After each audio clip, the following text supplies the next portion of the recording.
केसरिया पालम आओ नी पधारो नी मारे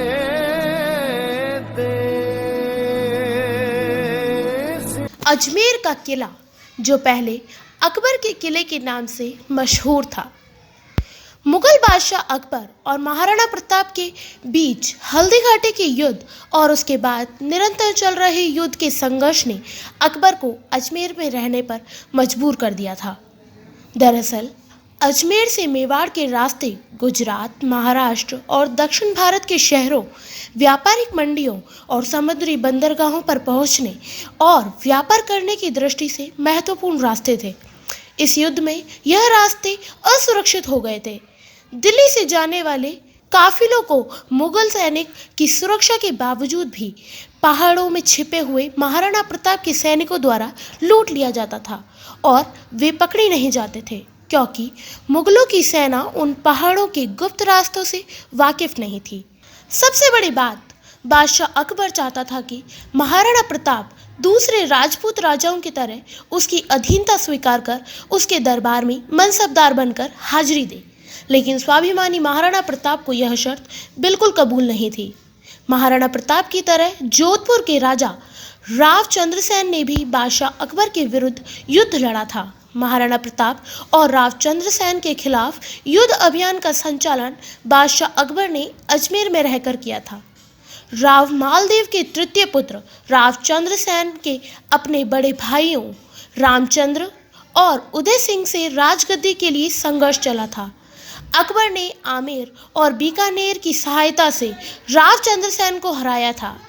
जोधपुर में हारने के बाद पहले बहादुराजुन और उसके बाद सिवाना के 56 के पहाड़ों से राव चंद्रसेन ने छापामारी पद्धति से युद्ध लड़ा था।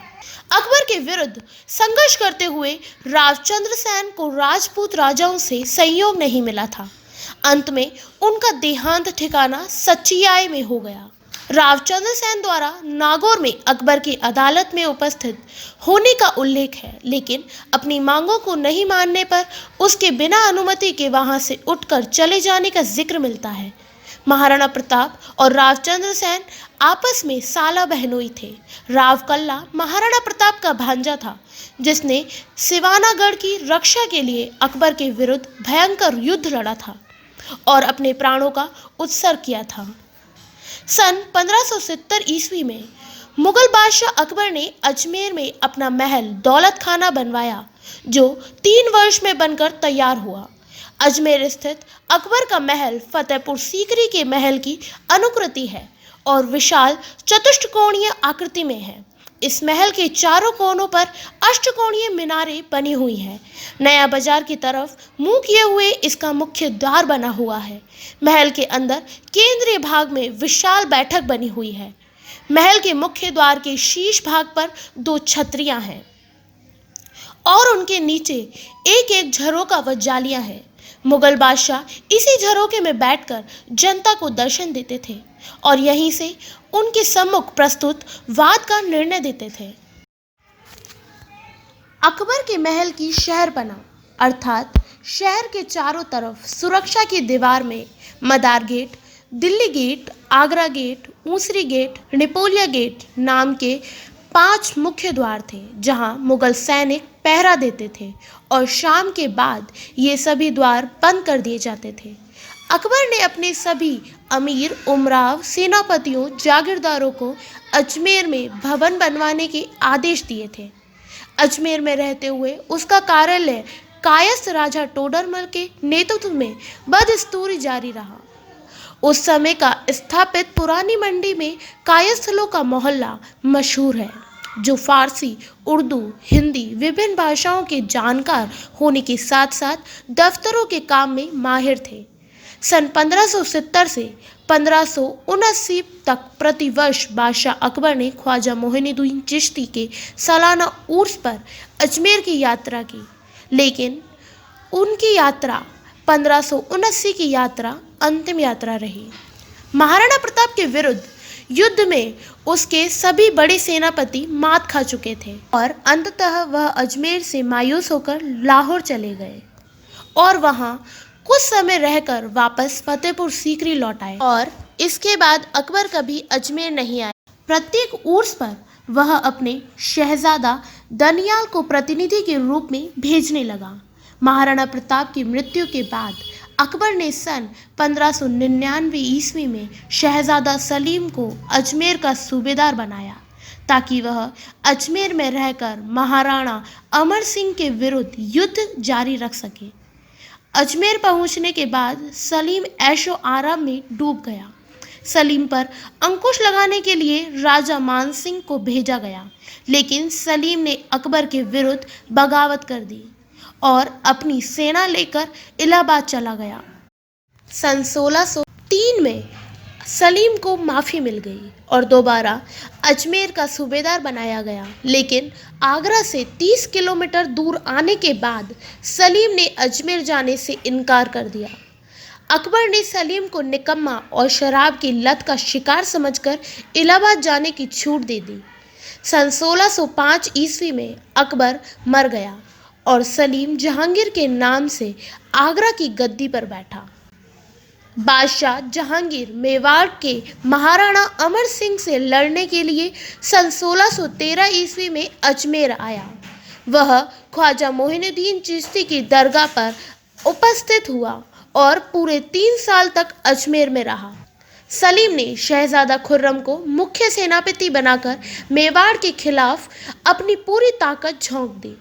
युद्ध के दौरान मुगल सेनापति अब्दुल रहीम खाने खाना कवि रहीम, जो कि बैरम खां का बेटा था, उनका पूरा परिवार महिलाओं सहित अचानक महाराणा अमर सिंह के कब्जे में आ गया, लेकिन अमर सिंह ने पूरे आदर सम्मान के साथ उन्हें रहीम के शिविर में पहुंचा दिया। रहीम अमर सिंह की सदाशयता से बहुत प्रभावित हुए। यहाँ रहीम ने युद्ध में समझौता कराने के लिए खुर्रम से सलाह मशविरा कर एक कूटनीति का प्रयोग किया और अमर सिंह से संपर्क कर इस युद्ध की निरर्थकता के बारे में समझाया। वर्षों की लड़ाई में मेवाड़ बुरी तरह उजड़ चुका था और सेना की तैयारियों के लिए पर्याप्त साधनों को इकट्ठे करने के लिए परेशानी हो रही थी और इन परेशानियों को देखकर अमर सिंह समझौते के लिए तैयार हो गया। सेनापति शहजादा खुर्रम से वार्ता होने के बाद जहांगीर ने महाराणा उमर सिंह की सभी शर्तें मान ली, क्योंकि इस लंबे समय से चले आ रहे युद्ध में मुगल साम्राज्य को बहुत नुकसान हुआ था। अमर सिंह स्वयं अजमेर न जाकर अपने युवराज को जहांगीर के दरबार में भेजा और जहां उसे सबसे ज़्यादा सम्मान दिया गया। इस युद्ध की संधि कराने में सफल खुर्रम को शाह की उपाधि दी गई। अजमेर में जहांगीर की पोती जहांआरा और 2 पोतों दाशिको और शुजा का जन्म हुआ था। जहांगीर ने आना सागर पर दौलत बाग बनवाया। दौलत बाग से केसर बाग के बीच कई महल बनवाए। तारागढ़ की पश्चिम घाटी में सुंदर महल का निर्माण करवाया, जिसका नाम चश्मा ए नूर रखा गया। जहांगीर अपने अजमेर प्रवास का समय अकबर के महल में व्यतीत किया, जहां पर वह हर रोज झरोके में बैठकर जनता को दर्शन देता था। पश्चिमी झरोके में बैठकर जहांगीर को प्रसिद्ध न्याय की कई गाथाएं प्रचलित हैं। भारत के इतिहास को बदलने वाला सबसे बड़ा महत्वपूर्ण आदेश अजमेर में जारी हुआ। 6 महीने की कोशिश के बाद 10 जनवरी 1616 को अजमेर में अकबर के महल के नीचे खड़े अंग्रेजी हुकूमत के राजदूत सर टॉमस रो से झरोके में बैठे हुए बादशाह जहांगीर ने मुलाकात की थी और ब्रिटिश कंपनी ईस्ट इंडिया को भारत में व्यापार करने का अनुमति पत्र दिया था। 10 नवंबर 1616 को जहांगीर अजमेर से मांडू चला गया और सन 1627 में राजौरी में जहांगीर की मृत्यु हो गई। इस समय शाहजहां दक्षिण में था। वह अहमदाबाद तथा गोंगुदा होते हुए अजमेर पहुंचा। नूरजहां शहरयार को आगरा के तख्त पर बैठाना चाहते थे, लेकिन शाहजहां के ससुर वजीर आजम आसफ खान ने उसे गिरफ्तार कर लिया। यह समाचार सुनकर शाहजहां ने बादशाह बनने का ऐलान किया और सेनापति महावत खां को अजमेर का सूबेदार बनाया। शाहजहां सन 1654 तक अजमेर आता रहा। आना सागर की संगमरमर की बारादरी, पंचमंडप और स्नानागार बनवाए, जो कि 1637 ईस्वी में बनकर तैयार हो गए। सन 1657 ईस्वी में शाहजहां के बीमार होने के कारण उसके पुत्रों में उत्तराधिकारी बनने की जंग छिड़ गई। धर्मत और सामूगढ़ की पराजय के बाद दारा शिकोह अजमेर में आ गया और तारागढ़ की तलहटी में तबीजी और दोराई के मैदान में औरंगजेब की सेना से घमासान युद्ध हुआ। अपनी पराजय निश्चित जानकर दारा शिकोह अहमदाबाद चला गया और बाद में पकड़े जाने के बाद अपमानजनक मृत्यु को प्राप्त हुआ। औरंगजेब ने मुरादा को ग्वालियर के किले में फांसी पर लटका दिया। शुजा को मरवाने के बाद औरंगजेब ने शाहजहां को आगरा के किले में कैद कर लिया। औरंगजेब ने अपने पुत्र अकबर को दुर्गादास राठौड़ के विरुद्ध लड़ने के लिए भेजा, लेकिन वह दुर्गादास राठौड़ के साथ मिलकर औरंगजेब के विरुद्ध बगावत कर दी और अजमेर के दौराई के मैदान में युद्ध के लिए पहुंच गया। अगर उसने वक्त रहते हमला कर दिया होता तो इतिहास पलट जाता, क्योंकि औरंगजेब के पास पर्याप्त सैन्य बल नहीं था। यहाँ औरंगजेब ने छल कपट का सहारा लेकर अकबर के नाम चिट्ठी लिखकर दुर्गादास राठौड़ के पास पहुंचा दी, जिसने राजपूतों को संदेह में डाल दिया, जो बाप बेटे की मिली भगत जानकर अकबर को रात को सोते हुए छोड़कर वापस मारवाड़ लौट गए। सुबह अकबर को हकीकत का पता चलने पर वह निरुपाय होकर परिवार और बचे हुए सैनिकों को लेकर राजपूतों के पीछे चल पड़ा। अब तक दुर्गादास राठौड़ को औरंगजेब के छल कपट का पता चल चुका था। औरंगजेब अकबर को पकड़ता उससे पहले दुर्गादास राठौड़ ने वापस दौराई पहुंचकर तुरंत अकबर को अपनी शरण में ले लिया। इसके बाद अकबर को लेकर दुर्गादास राठौड़ दक्षिण में छत्रपति शिवाजी के पुत्र संभाजी के आश्रय में पहुंच गया। अकबर ने अपने बेटे और बेटी को दुर्गादास राठौड़ के संरक्षण में छोड़कर बाद में ईरान चला गया। अकबर को पकड़ने औरंगजेब दक्षिण की तरफ रवाना हुआ और फिर वहां से युद्ध में ऐसा व्यस्त रहना पड़ा कि कभी जिंदगी में वापस दिल्ली नहीं लौट पाया। औरंगजेब की मृत्यु दक्षिण भारत में हुई। इसके बाद मुगलों की सल्तनत का पराभव शुरू हो गया। अंग्रेजी शासन में इस किले में उनके गोला बारूद हथियारों का भंडार रखने से इसे मैगजीन कहा जाने लगा। अंग्रेजी गवर्नर ने शहरपनाह की दीवारों को तोड़ने के बाद अजमेर के विभिन्न रास्तों और बाजारों का विकास किया। इस किले के एक भाग में कोतवाली स्थापित है और नया बाजार से कोतवाली के रास्ते पृथ्वीराज मार्ग पहुंच सकते हैं। इस किले में वायसराय और गवर्नर जनरल लॉर्ड कर्जन ने 1902 में अपनी यात्रा के दौरान अजमेर के स्मारकों तथा विभिन्न स्थानों पर बिखरी हुई कलात्मक पुरावशेषों को संग्रहण करने के लिए सलाह भारतीय पुरातत्व सर्वेक्षण के director general sir John Marshall को दे दी थी।